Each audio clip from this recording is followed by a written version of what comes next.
కొత్త కొత్త ఐడియాలు అసలు ఎలా వస్తే కూడా అర్థం కాదు నాకైతే. ఇప్పటికీ మీకు అర్థమైపోయి ఉంటుంది నేనేం చేస్తున్నాను అనేసి. మీరు అనుకున్నది అదే ట్రెండింగ్ అవుతున్న ఎగ్ పచ్ ఆమ్లెట్ అనమాట. నేను ట్రై చేస్తున్నాను ఇంట్లో. నాదెలా వస్తుందో చూడాలి ఇంకా. ఫస్ట్ అయితే ఒక బాయిల్ ఎగ్ అయితే తీసేసుకున్నాను. తర్వాత ఒక గిన్నెలోకి ఒక గుడ్డ అయితే పలగొట్టేసేసుకున్నాను. తర్వాత నా దగ్గర తాలింపు గిన్నె అయితే అసలు లేదు. ఈ గిన్నెలో అయితే వేస్తున్న వస్తుందేమో అనేసి ఇంకొక గిన్నెలో కొంచెం ఆయిల్ వేసేసి, నేను ఇక్కడ ఏం మిస్టేక్ చేశానంటే ఆయిల్ హీట్ అవ్వకముందే నేనైతే గుడ్డు అయితే వేసేసాను. అది నా మిస్టేక్ అనుకుంటున్నాను.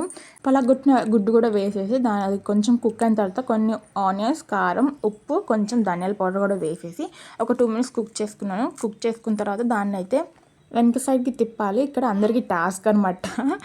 తిప్పిన తర్వాత మీకు అర్థమైపోయి ఉంటుంది నాది ఎలా వచ్చిందనేసి. అట్టర్ ఫ్లాప్ నాదైతే అసలు సరిగ్గా రాలేదు. చాలామందికి చాలా బాగా వచ్చింది, నాదే దొబ్బింది. ఇంకా అటు సైడ్ కూడా 2 మినిట్స్ కుక్ చేసుకొని తీసేసుకున్నాను. దాన్ని చూసి మీకు ఏం గుర్తుకొస్తుంది చెప్పండి. నాకైతే పిక్చర్ కూడా గుడ్ సరిగ్గా సెట్ అయింది కదా. నాకైతే సరిగ్గా రాలేదు. మీకు ఎలా వచ్చిందో కామెంట్ చేయండి.